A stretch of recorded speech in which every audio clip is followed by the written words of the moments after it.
Welcome, beautiful souls, to another wonderful interview episode of the Simply Successful podcast. This one is a bomb of wisdom, knowledge, insights, vulnerability, and it's packed with so much golden nuggets with the one and only beautiful Nichole, who is a transforming identity podcast host, who is a former very, very successful business consultant traveling the world, is now doing tremendously healing and meaningful work. And we're talking about her switch and identity switch and her transformation of business and what pain point lead to her powerful transformation. So stay tuned to this amazing episode.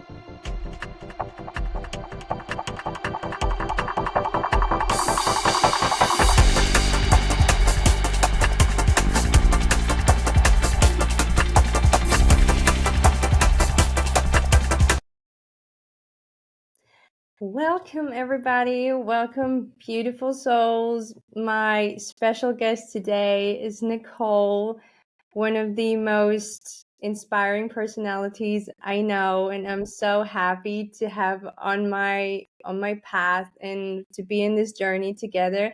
That's why I wanted to share it with you, wanted to share her wisdom with you guys. And without further ado, just please, Nichole, would you introduce yourself? Just tell us who you are, what you actually do at the moment before we're jumping into that really inspiring and interesting transition you went through from pain to power and like a whole remodeling of your identity, basically.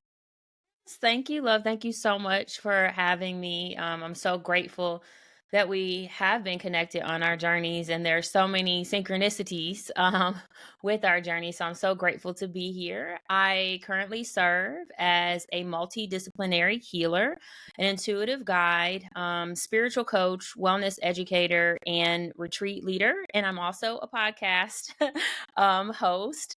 And what I mostly serve individuals with is having authentic and fulfilling lives. And so, as we think about the natural journeys that we're on, many times there are elements that we pick up from other people or traditions or pressures or just living life, right? That gets us out of alignment.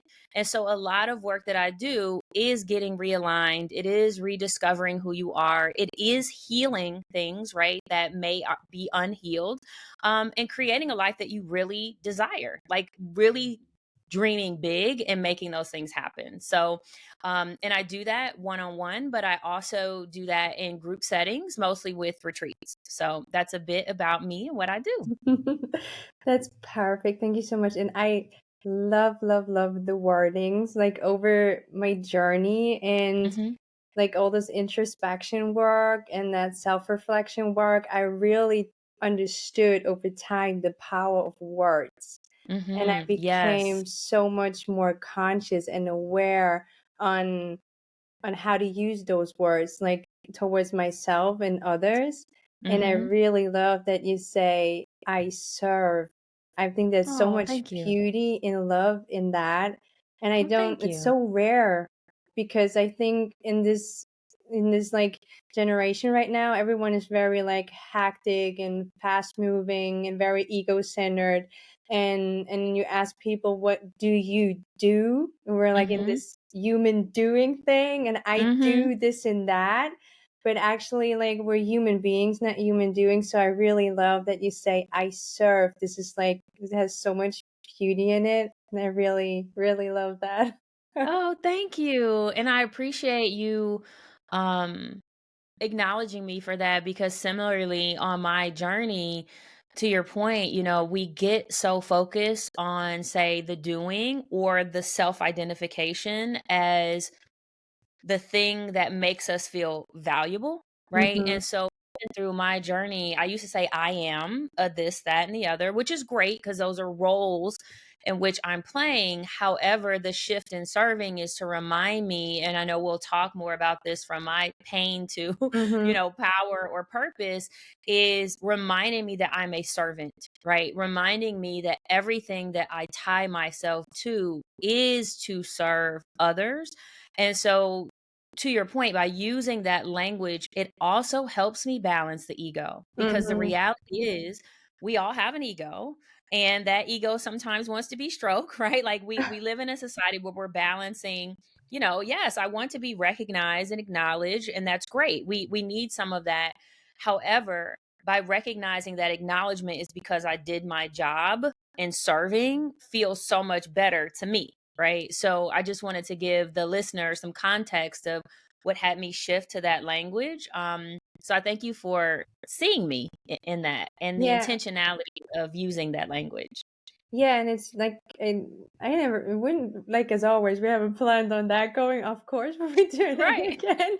But it's perfectly fine and beautiful, because it's just a perfect example for even like connecting through language. I feel like Mhm. when you introduce yourself to someone, like even in a business context and in a networking context, for myself, I'm always getting into those kind of meetings and big business events. I'm gonna kind of guard it, because you're Mm. so used to people like pulling the things over your head in a way, like this Mhm. is what I do and this is so amazing and that's why it's for you, and like pushing it over to you almost. Yeah.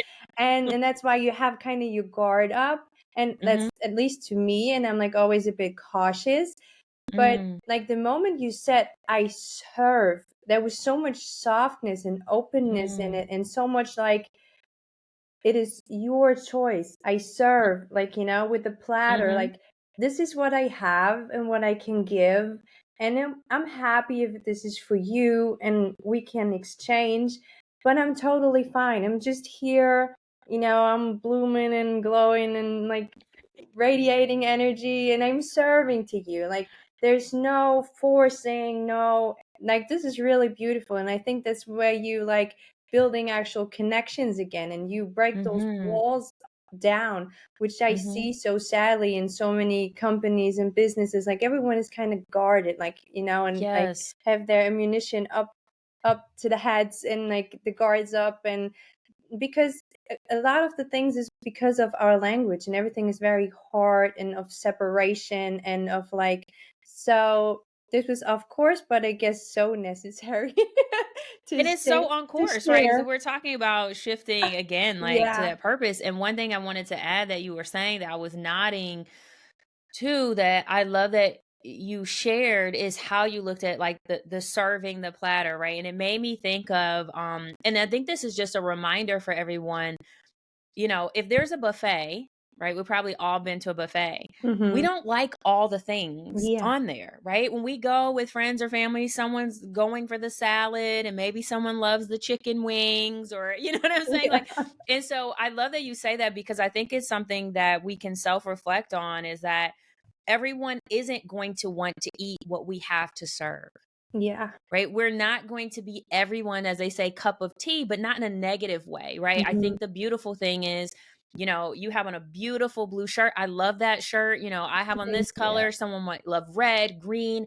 It is to remind us that we are for certain people at certain times, and those who don't want to partake, it's not a negative reflection on us, Mm-hmm. and it allows you not to take that personally. So I Yeah. just wanted to share that, because that's actually what's been very healing and helpful for me. We've also been taught everything is about us, Yeah. again, the ego, right? There are elements of that, but then we're taught that, oh, if someone doesn't want to buy from us, or someone doesn't want to go to our event, or someone doesn't want to partner with us, that it really is about us versus the alignment, that it may be that we're just not serving in the way that serves them, and vice versa, right? Like there could be individuals that we want to work with or in that way. or they have something to offer that doesn't fill our cup. So I Mhm. love that you said that. And I know that maybe we weren't going in that direction, but I do think it's something that creates the freedom that so many people desire, Yeah, and to remove, again, some of the personal internalizations that I think we've been conditioned to focus on.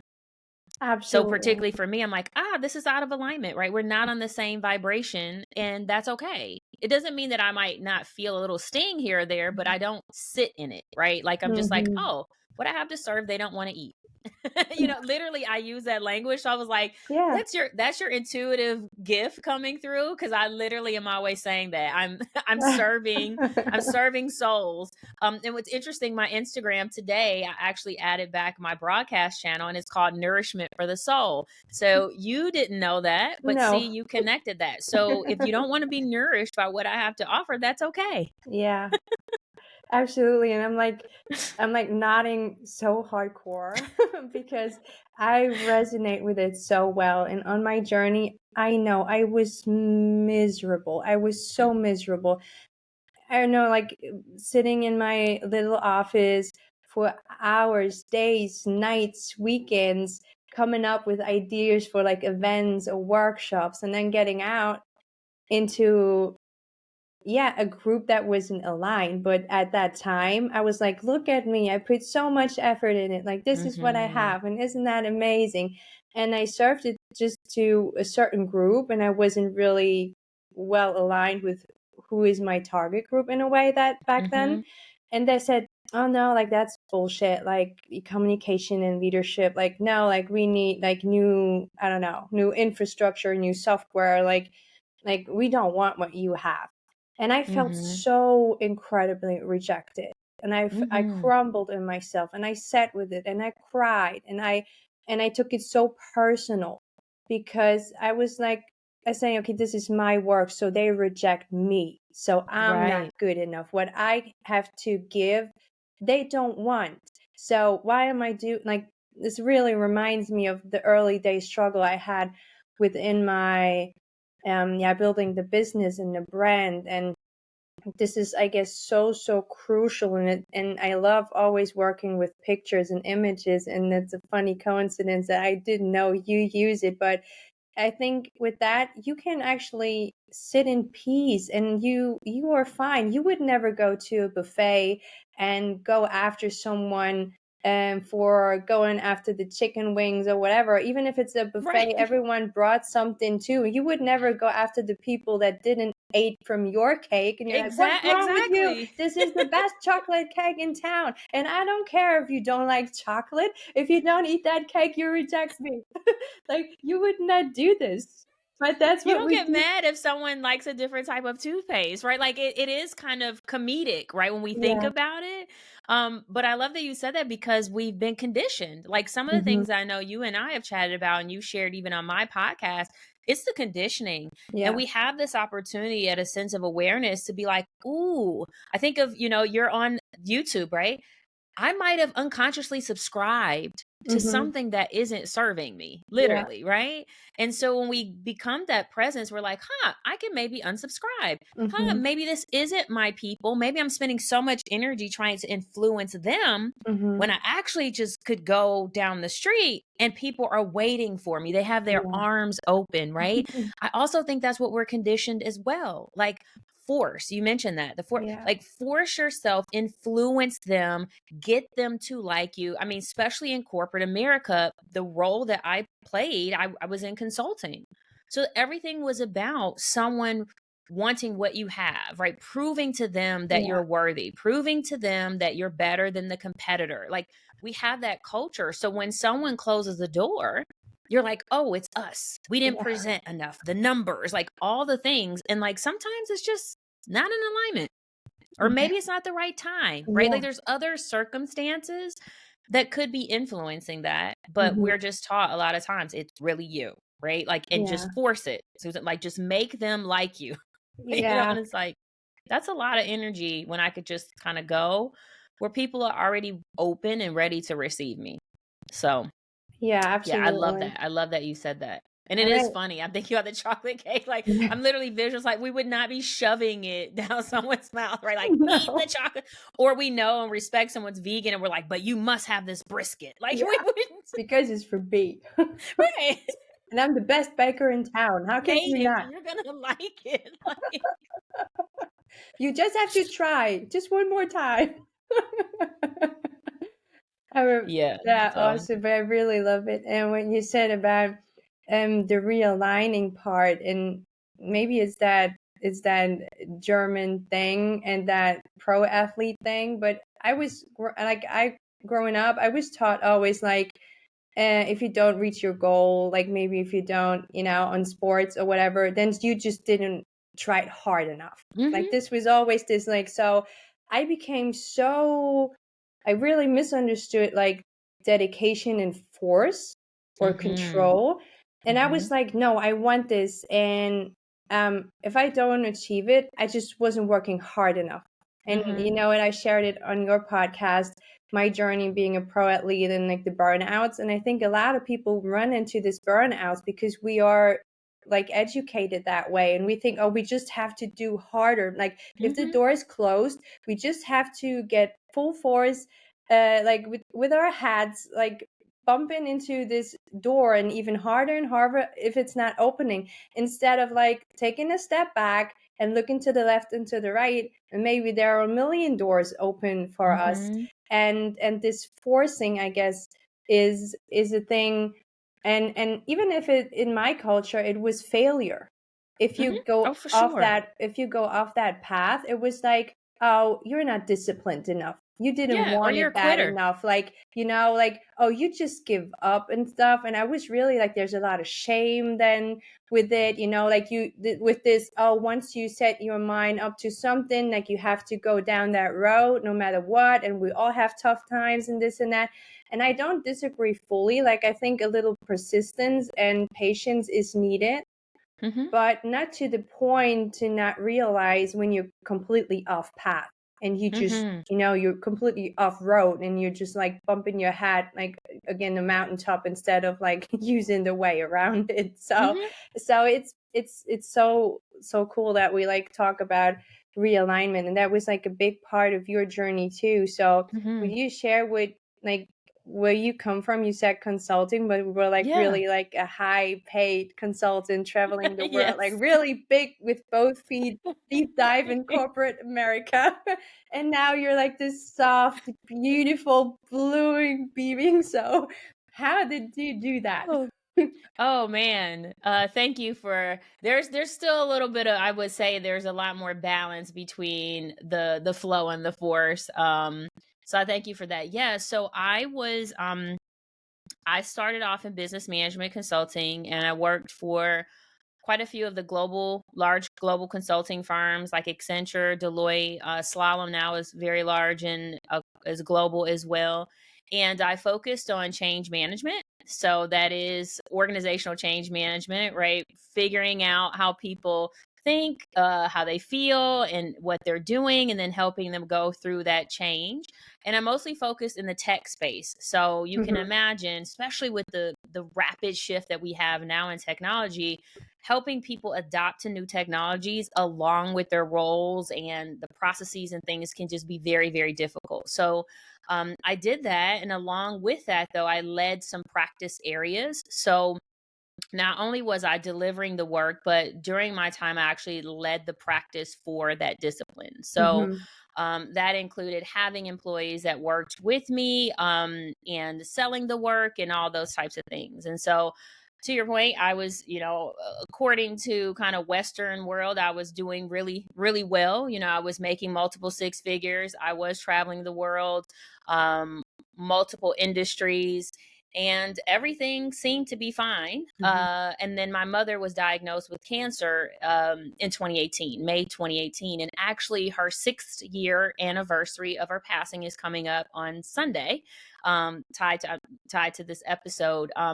And so I was fortunate enough with working with the firm that I was working for, that they had leave for terminal ill parents. So Mhm. I was so grateful that I was at a company that acknowledged that as part of leave. So I didn't have to go through a lot of hoops to Yeah. take time off to be with my mother. And so I took care of my mother until the day that she died.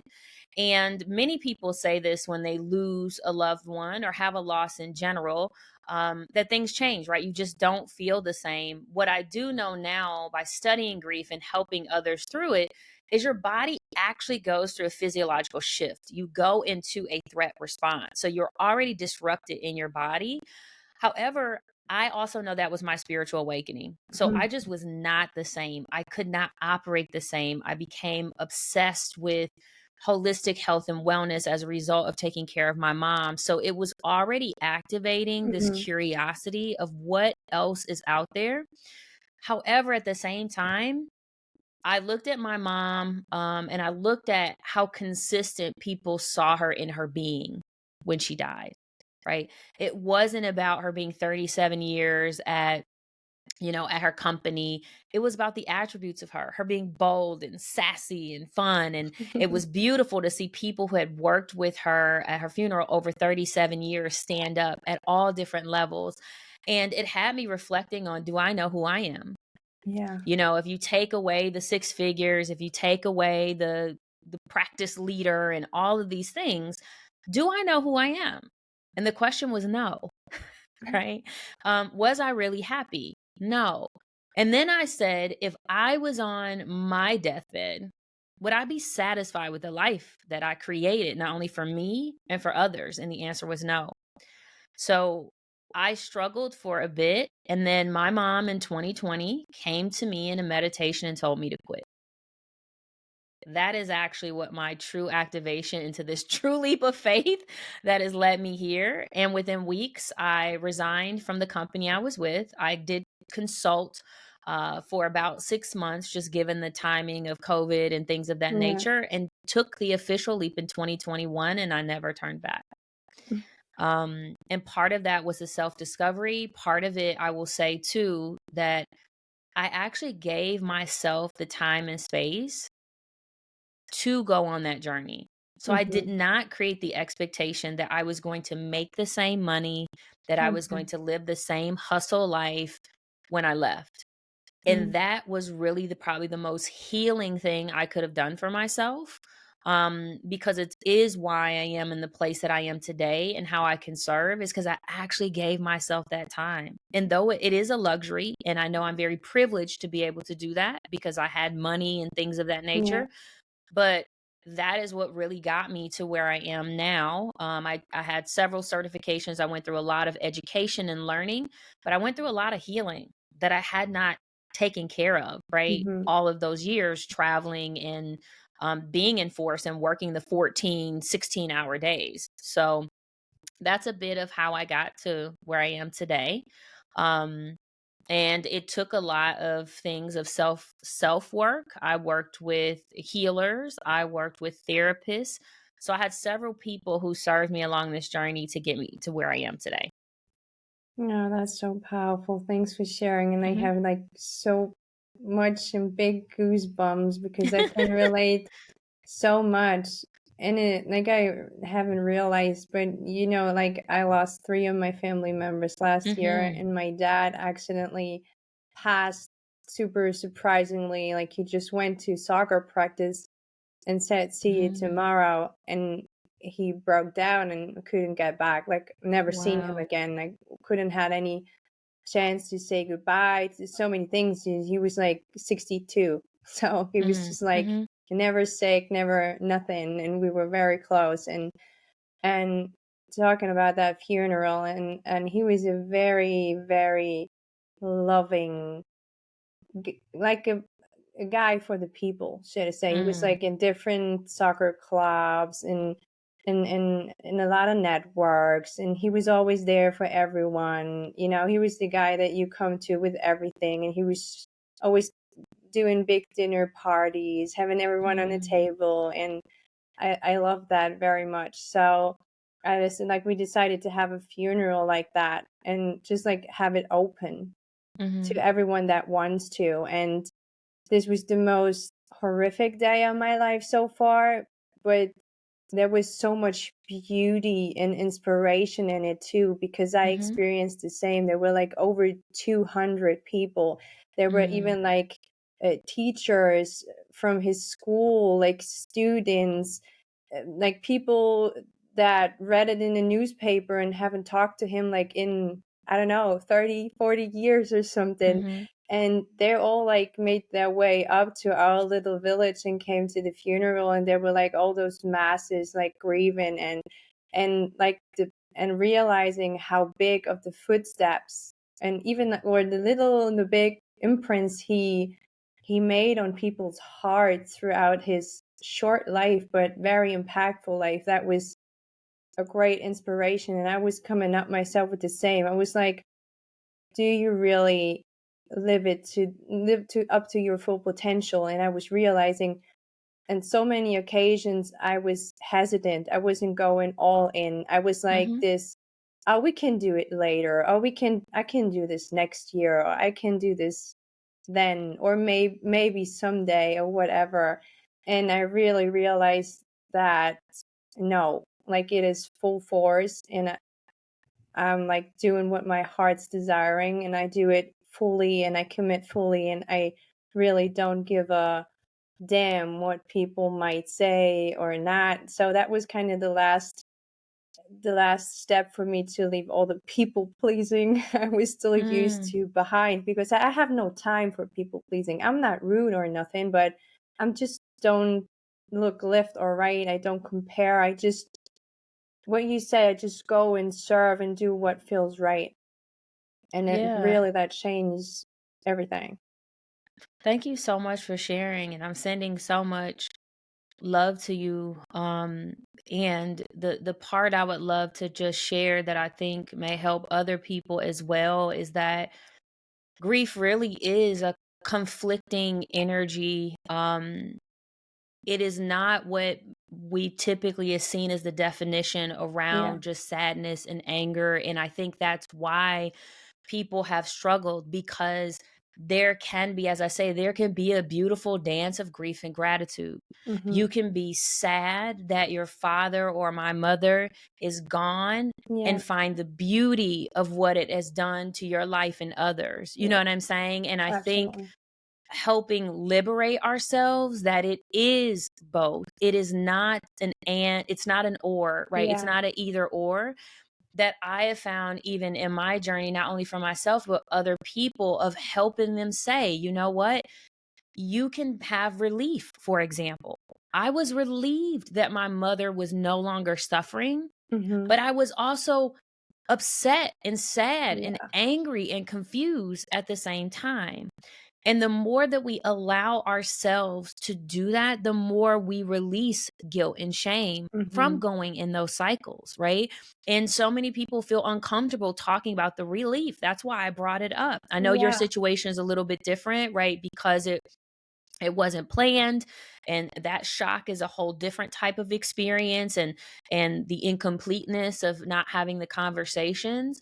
I just share this piece though because I know there's someone who's going to watch this or listen and hopefully feel seen and heard about the relief part, because we have a society even globally that's saying I am relieved that my parent is no longer suffering with dementia for 5 years when they couldn't remember Yeah. anybody, right? But I'm also very sad that they're gone.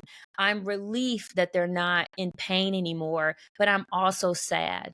You know what I'm Hmm. saying? Like, the relief Absolutely. part, I find that we've created a culture that you can't acknowledge that. I am relieved that my mother did not suffer for 2 years, 4 years, 5 years, right? Yeah.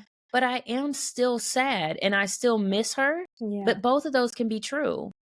And the other thing that I think is beautiful that you mentioned is something about a loss, and it doesn't always have to be a loss of a parent, but the activation of that does create an awakening for you, if you choose to really look at how you're living your life, to your point, and how many people outside of the people that really love you that you're trying to appease, to please, to influence, right? That you're spending all of that energy on people who aren't there, Yeah. who aren't going to hold you down, who aren't going to say, sis, you can do it. And it really has you looking like, wow, half the people that I was trying to please, if I was dying, they wouldn't be there. Or if Yeah. I was going through something significant, they would not be the people I would call, right? So you're like, hmm, Mhm. maybe I need to shift that, you know? So I just wanted to acknowledge that as well, because there is an awakening. It's like your eyes are really open if you Yeah. choose to, right? To be Yeah. like, let me look at my life differently. And that is a piece that I am grateful that my mother gave me that gift. I share all the time. My mother's death was my rebirth. I am grateful that her death woke me up. Yeah. You know, like I've been sleepwalking for 40 plus years. Yeah. And that's the Absolutely. other thing I'll share is that, you know, I left all of that behind at 44 years old. Yeah. So this construct, I think you and I have talked about this construct of you know, in your 20s you're this, and in your 30s you're Yeah. that, and in your 40s you have to be this, The and in your 50s, and expectations.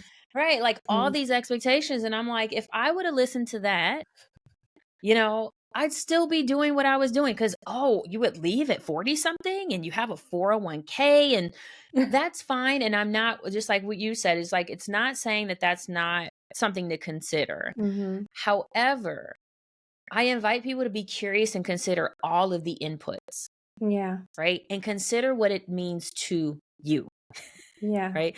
And if you do have family, you have children, right? There's people who are leaning on you that is very responsible, right? To evaluate that. I would still offer you to expand your view, look at all the possibilities, Yeah. and then look at the reality of the elements to execute. Yeah. Because if we don't do that, we will only look at what's in front of us, and that will give us enough evidence to never move forward. Absolutely. And you just remind me of absolutely like I think our examples may be extreme with like parent loss and like really big trials and Hmm. tribulation God put on us, like the big boy pens, so to But it say. can happen. I But mean, people can retire and go through the same thing we went through, absolutely, that's right? what I was like mentioning. That's what I say a lot. Like people just in general come to that point, and it doesn't have to be a midlife crisis because I Hmm. think it happens earlier and earlier in people's lives. It doesn't Yes. like it was like the 50s, and everyone's like, oh, he's having a midlife crisis and this and that. I think now it's happening like earlier and earlier, and and no matter what the reason was, like you Hmm. maybe you had your life set up and you have a family and a divorce and that was your path, and all of a sudden everything crumbles, and or Hmm. you leave a job you thought like you will spend your business life in, Hmm. and whatever it is, like it can be so different for everyone, but there will be something happening probably at one point that brings you into this identity crisis. And when I meet people saying, "Oh my God, like everything is in shambles," and I have this identity crisis, and I don't know even anymore who I am, what's true, what's real, what's meant, what I enjoy and what not. Like this is horrible. I'm like, congratulations, this is the greatest gift of all time, because now the old shell, like all the layers you put on yourself, like the conditioning and the what other people said you are do or you're good at or you should do, or what you say you where you Hmm. should be and who you should marry and who you should live and what job and whatever. Like now this you can break free.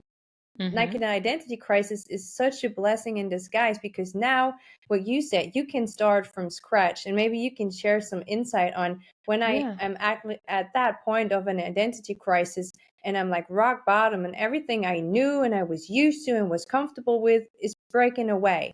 Hmm. So, how do I start from there? Like, what did you do to rebuild that identity, or to like take your time to sit down and figure out, okay, if everything now I was used to is falling apart, Hmm. what's left? What's me? Hmm. And even like, what do I want to become? Like, what's in there? Where am I like pulled towards in Hmm. life?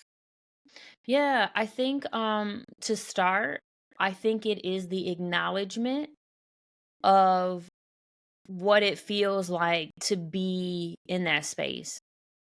And what I mean by that is, again, it's not an either or. I can feel like it's a crisis and a Mhm. chrysalis at the same time, Yeah. right? I can feel that I'm at my lowest low and still see a glimmer of light. Mhm. So, one of the things that was helpful for me is I decided to look at this as discovery. So Mhm. I've mentioned that a lot around discovery and exploration, and I started shifting to curiosity, because if we look at judging ourselves, which I think is part of the challenge, like Yeah. I lived my life, even if you're 20, right? I lived my life for these 20 years and I was doing this, and Yeah. what does this mean?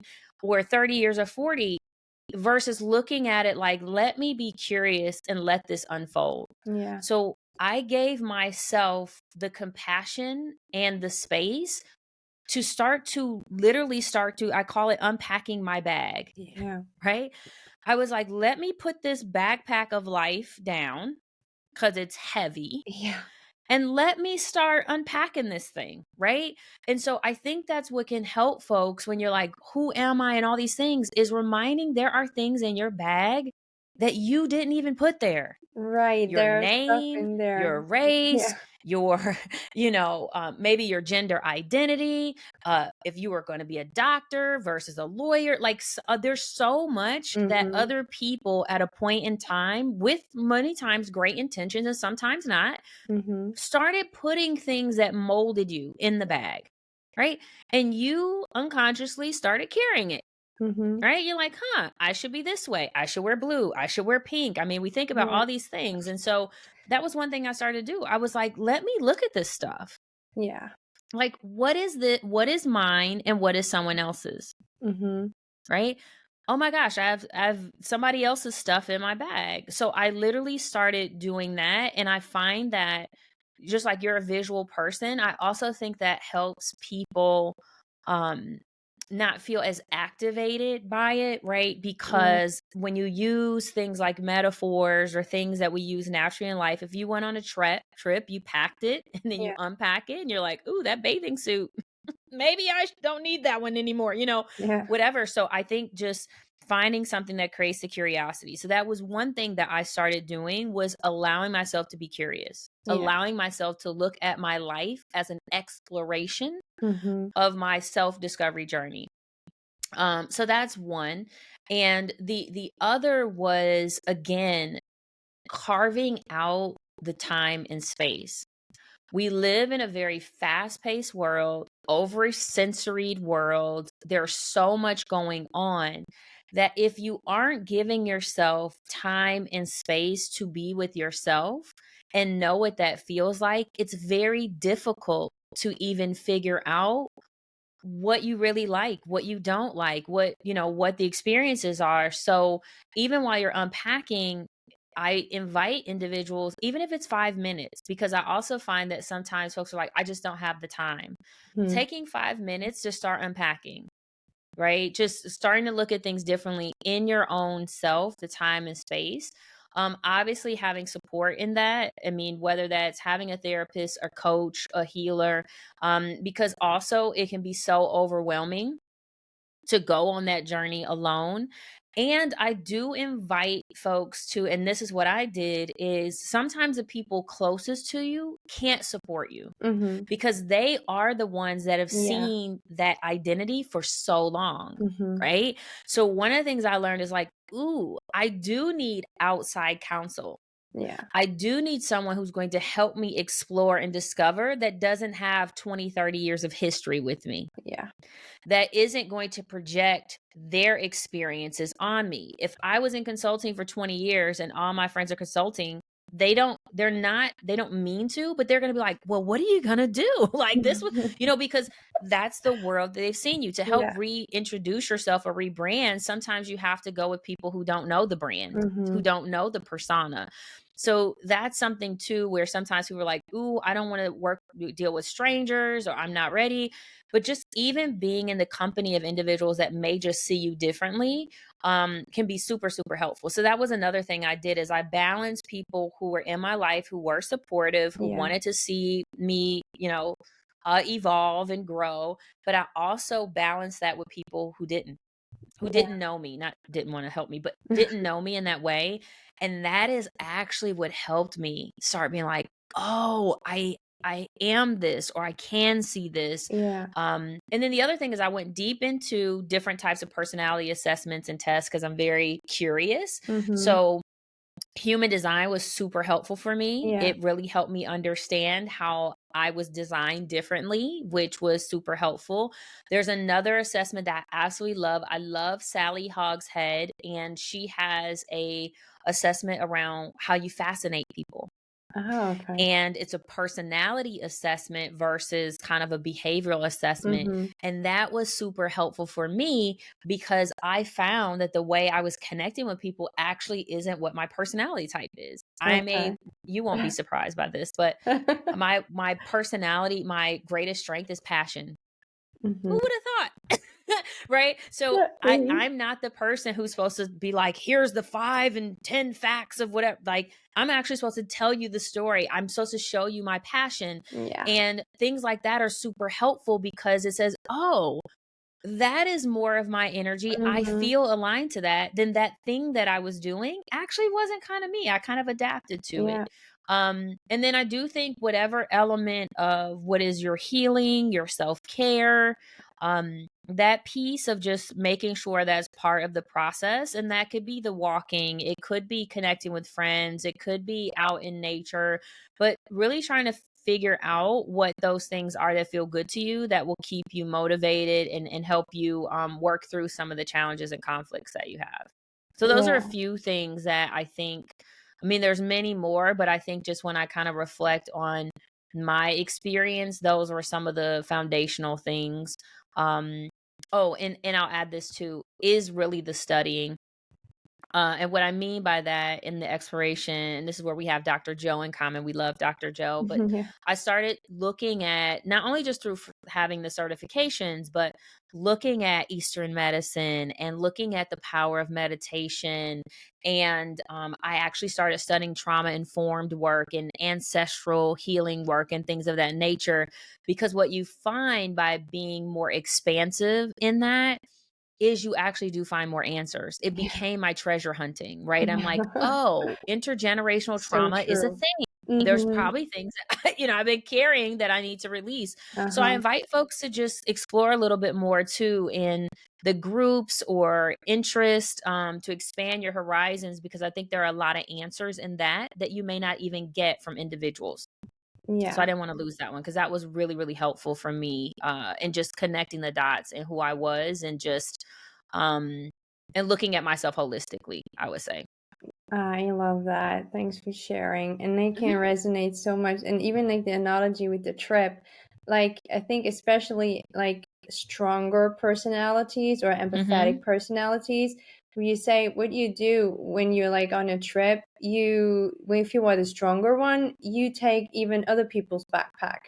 Like, I know Yes, that I you're did pulling that, like, luggage. especially, their luggage, like, especially, like, in families, and it's children, like, sometimes, like, we just carry stuff, and we since it's too heavy, obviously, for you, I see you suffer, so give that backpack to me, and that when I was on that journey too, I realized that, oh my god, I didn't even just carry one backpack, I carried, like, yours too, That's such a good point. and that was and it's getting, like, heavy, like, I was having, like, of course, like, shoulder pain and everything, Mhm, because I was carrying so much, that half of it wasn't even mine, and I'm on the same boat, like, I've did, like, all this family constellation work, and I mm, learned about this, and, I mean, like, we're especially, here in Europe, but I guess, like, everywhere, like, still involved by Second World War, and, like, mhm, um, we like as ovaries or as cells, we are even in our grandmother's body. So no one Mhm. really knows that. Like, it's not like my grandmother gave birth to my mom, but when she was pregnant with my mom, like the embryo already had all Yes. the cells and the eggs, which means me inside. So every Yes. trauma my grandma in Second World War and being a refugee and losing everything she experienced, she passed down on a cellular level to my mom and to me.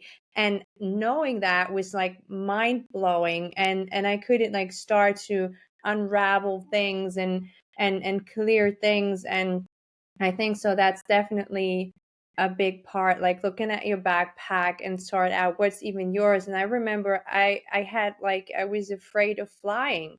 I was like, Mm. but where does that even come from? And then I Mhm. realized I adapted it from my mom. I Mhm. loved flying. I was never, and then I was like, I could like let go of it. And now I'm like traveling over the ocean a couple times to the US and whatever, and I enjoy it. And this is so important, and like old, like looking out of the box, like what's there, and what can help me, and to discover myself, and to actually like learn to see the beauty and develop like into this new situation. And I love the idea of like allowing and accepting, because I Mhm. had a really hard time. I was like, it must be either or, like you had to Mhm. be over now, so Mhm. you're over, so why are you going back grieving or Mhm. like being self-pity, whatever. And I was really hard on myself with that, and like realizing that it is always a flow state. And Mhm. the more you have resistance and the more you fight against stuff, the more painful the journey becomes. And just allow it, and everything serves a purpose, and everything is good, and in a certain way. So I really love that, and discovering that not because you're good at something, because you maybe cultivated it over, Mhm. being 20 years a consultant, means like, Mhm. oh, but I'm so good at it, and maybe you get recognition, but it doesn't mean that it's actually. I was saying, like, how does it make you feel? Mhm. Just because you practice it and you became good at it doesn't mean that's your actual strength and what you said, your personality, and what makes you light up, which is at the end of the day is what matters, is how it makes you feel and what it does to you. So that was important to me too. Yeah.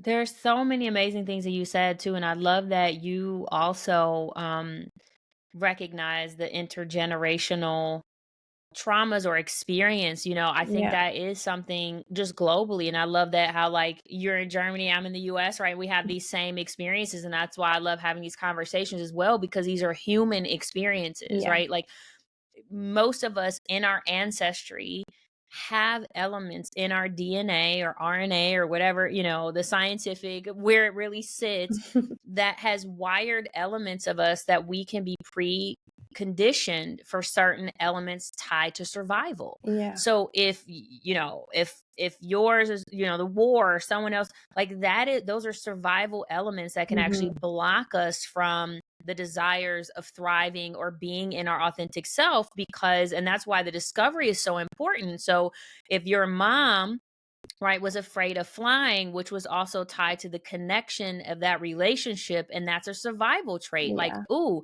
to survive and bond with mom, I will take on that experience, right? Hmm. And so I just think that is what's really cool and beautiful.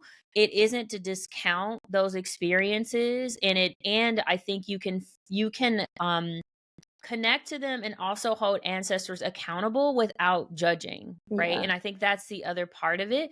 It is just reminding that those are survivals. Those are Yeah. things that our ancestors need to do to survive, that perhaps we don't have to continue Yeah. those, right? And that's where the reprogramming comes into play. And the other thing that I think that you were talking about too is just there are, how do I describe this? Um, Recognizing that when you were talking about carrying other people's things, right, and the weight that it has, Hmm. it's recognizing also being curious of why you did do that. Yeah. right? And again, not in judgment. It Mhm. could have been based on survival. It could have been based on acknowledgement. It could have Yeah. been based on an expectation. We know many people that help raise their siblings, Mhm. right? And then they have challenges with what it looks like in their life because they never were able to say be a child. You know what I'm Yeah. saying? So some of these things are just really helpful in understanding what has us take on those attributes. And the other thing, when you were mentioning, even from the kind of the business side of things or the skills and talents, one thing that I had to look at, especially in consulting, is I start to look at things as skills, talents, and gifts. What I find in society, based on traditional constructs, that we focus on talents and skills, Yeah. right? And talents and skills are typically things that we can learn. And as we continue to do it with neuroplasticity and our body memory, Yeah. we can get really good at. And we see that sometimes in athletics. We see some people, and where I'm going with this is sometimes a gift, right? You Yeah. can learn, you can grow, you can do all those things, and you can be really good at it, Mhm. right? Because of the repetition, Yeah. because of the discipline. What I find is we were not given enough opportunity to really look at our gifts. Mm. And it's really when we were little, when no one was putting the expectations on us, Yeah. that some of those gifts emerge. I have always been empathetic. I have always been hypersensitive. I have always had a desire to kind of lead the way and help people and Mhm. community and like, right? But like because of the constructs, it was like, huh, you go to college, you get a degree, you can't get this kind of job because it's not going to pay you enough Yeah. money, right? Social worker or whatever, like you're not Writer, going to it make was enough money to renewed. survive, right? The survival. When I look back, I'm like, some of the things that I am now, I remember connecting with people when I was doing this work. They were like, you've always been like this. Yeah. Like, even in corporate, like where I was really good was connecting with people. And they're like, Mm. it was kind of like we were kind of waiting. Some people were like, this is no surprise, right? So Yeah. and I'm sure with you, they're like, this is no surprise that you're helping lead champions of like, and the mindset and the heart set. Yeah. You were doing that when you were an athlete. You know what I'm saying? So I just would invite people to kind of look at the gift aspect, going to people that love you, that have supported you, and be like, you know what do I do really well? That it just comes naturally, and you Yeah. just see it, and you just see it. I shine, I light up when I just do it, and I don't Mm. even notice it. You would be so shocked that those are the gifts that haven't been tapped into, Absolutely, right? and I And love then what that. you do is complement the talents and skills. The reason why I can be successful in understanding business and structuring, like now when I do retreats, is because I have the technical skill of how to structure and Yeah. finances and things, right? But like that was not what I was supposed to be doing. Mhm. Change management, the element was the people side, not Yeah. doing large technical deployments. You know what I'm saying? Yeah. But where I'm going with that is don't throw it all out. Again, what Mhm. we're saying is like Of there's course. stuff in that Yeah. past backpack that can serve you. So you have Mhm. the agency to say, maybe these skills and talents were going to serve me in my passion and purpose, and let me Absolutely. amplify my gift so that that's what's wrapped around everything. That's what's happened to me. My foundation is my gift, and all of my talents and skills allow me to be effective in that gift, that divine purpose. So I just wanted to share that with folks because that's where I find sometimes the identity crisis element is Mm. that those gifts weren't constantly tapped into. They were put on Yeah. the shelf, or we do it when it's a hobby, right? Like people who are artists or musicians, and it's like, you might want to pick that back up. Mhm. Maybe you're a teacher of the arts, maybe you're not the artist, but Yeah. those are things that I just realized with myself. I'm like, I've always been this way. It was just the way things were lined up that wasn't amplified, right? That wasn't Absolutely. nurtured as much based on societal things, right? Like I don't, it's not discounting. My parents did an amazing job. I was very fortunate that they allowed me to navigate in different ways, but I do think societal rules and constructs led me to go get a degree and follow the traditional model of what was successful. And that was compounded from being a woman, a black woman, right? Like there's Mm. different elements societally that said that was your way to success. So that's what I Absolutely. followed. Absolutely, yeah. In that terms, we were both good girls, following the lead of like what Oh was yeah. expected from us and the Oh way to yeah. go and stuff. We were good, but I love that so much. And actually, the beauty in not just discovering new things about yourself, but Mhm. actually rediscovering. And like, Yes. I do it the same way. Like, if someone says like, "But I don't know anymore," and I'm saying like, but think back. The same thing when you were a child. What did you do? And it like time seems to be in a standstill. Like, what could you Mhm. do? And then you were like, "Whoop! I'm doing this for 4 hours." What? How did that happen? It's like remember. And sometimes it's really sad because people really have a hard time thinking Mhm. back and really rediscovering and remembering. And I was like, but that's the thing, because that was where you were pure, and you were, as a child, you were in alignment, you were pure, you Mhm. don't have like job responsibilities, bills to pay. There was no logical chatter and chit chat about what's logical, the next best step. You were Mhm. just there, and you were just being, and you were enjoying your gifts, and discovering your gifts. And that's like, there's so much beauty in it. Actually, I'm doing the same, like just saying, okay, remember what were the things you really love to do. And for me, it Mhm. was writing. It was writing Mm. and being creative. And I Mhm. always remember my parents saying, okay, but did you do your homework? Because this isn't paying your job. Like, Yeah, that's exactly. It's nonsense. not Like, gonna you pay the can't be a bills. breadwinner like as an author, so just skip that bullshit. And I was really like, I was tossing it away, and I was in writing Mhm. in forever, Mhm. until I really had that, like, kind of coincidentally, like, realization then throughout being a consultant and a coach, to say like, oh, you're actually really good, like, when you write stuff down, and it's like creative, and it's not boring, and like, you have kind of a talent. Did you notice? And it was like, I totally forgot. It was like, Mhm. oh yeah, wait a second, I love to do stories, to write short stories and all that. I love that. That was my passion, like, and make it like fun, and use like words in a way. As I started this episode, like, I have a Mhm. fascination for words and how they Mm. make people connect, and Mhm. and just like open the heart, and have like this. And I was like slowly rediscovering, and I was like, boom, oh my God, of course you can do it. And I started as like an expert book author, and I was writing about health, occupational health, and all that. But Mhm. I was like, damn, like what you say, I still can use the good part, and the knowledge, and the business part, and the management part, and how to structure, and all that. But I can fill it with life, with texture, Mhm. with juiciness. Like, I Oh, I can love that put like word, my texture. my own thing in it. I make it Mhm. myself, and that actually was a part that relieved me from feeling over competitive or comparing myself, because when I Mhm. was brave enough to put my gift in it, and my personality in it, and my ink in it, in a way, I was like, at that moment, I was kind of released from that always looking left or right, and what does the competition do, and you have to put down enough. Because if you are stuck in that talent and skill level, there's Mhm. always someone that Always. can learn it better or quicker, Always. and it can always be copied, and you're stuck in that stress zone and in that competitive zone. But once you discover your gift,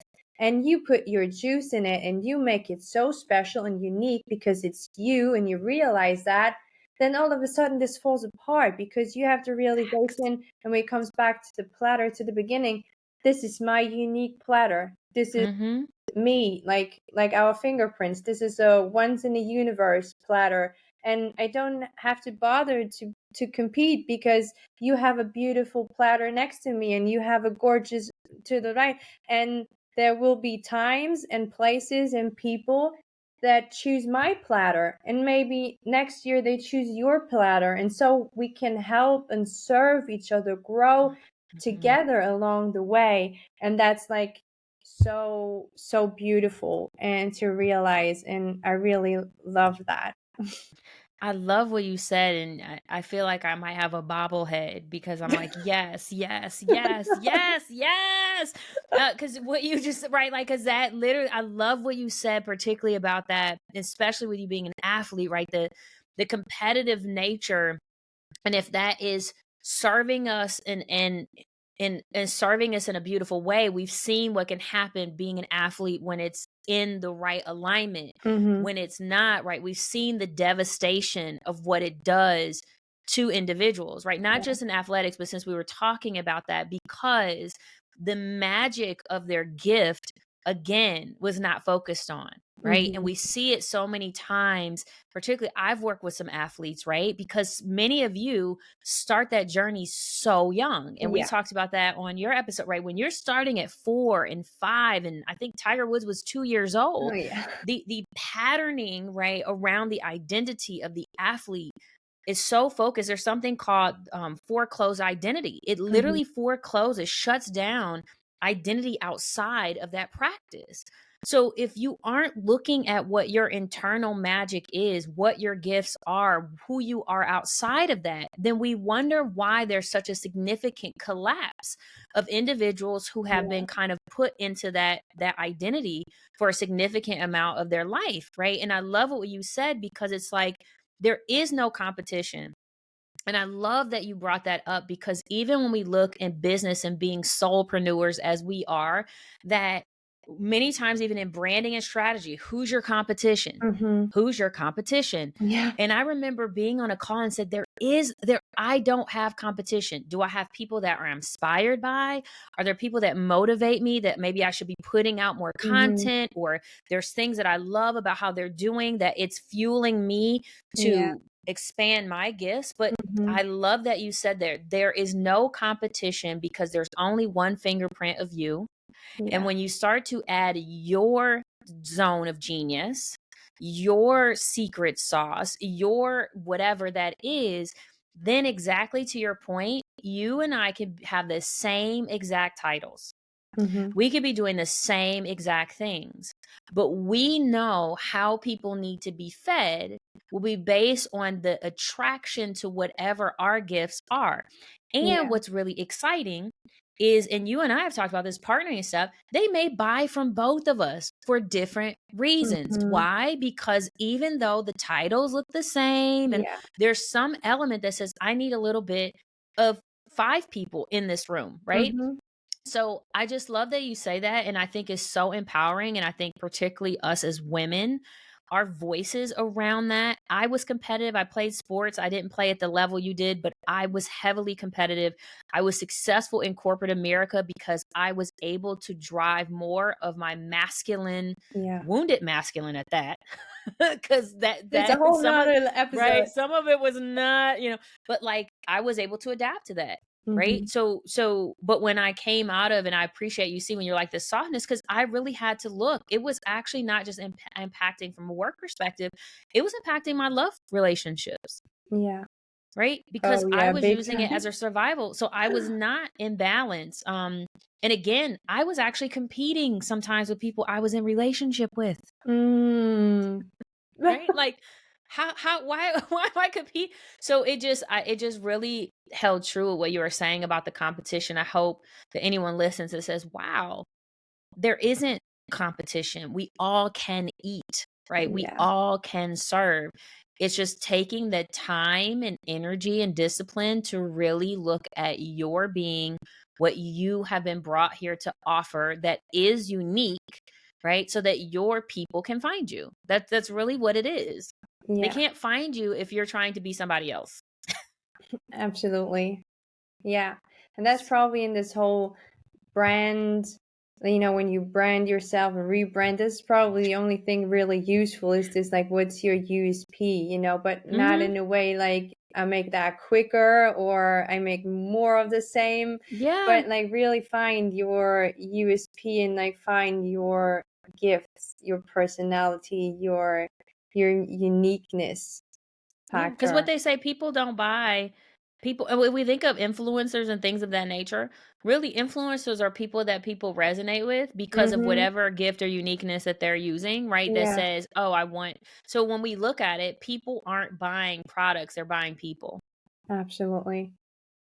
So I know with me, if I look at something and the people I want to connect to, I'm looking at the person, right? Mhm. Like, so I just appreciate that you brought that up, and I hope it has folks really start to reflect in their life of how much they're trying to be other people, and it's not a judgment. It's basically how the construction of control is, right? Yeah. Like the more that you fit into whatever box we create, the more successful you will be. Mhm. Um, and I'll end at this. What's interesting though is if we look at all the successful people or all the trailblazers, all talk about being rejected. They all talk about people thinking they were crazy. They all Yeah. talk about people not wanting to. Walt Disney, what was it, like 70 times, 70 Mhm. different banks, like, or maybe it was 700. It was something ridiculous, Yeah, right? yeah, That yeah. said no to his vision.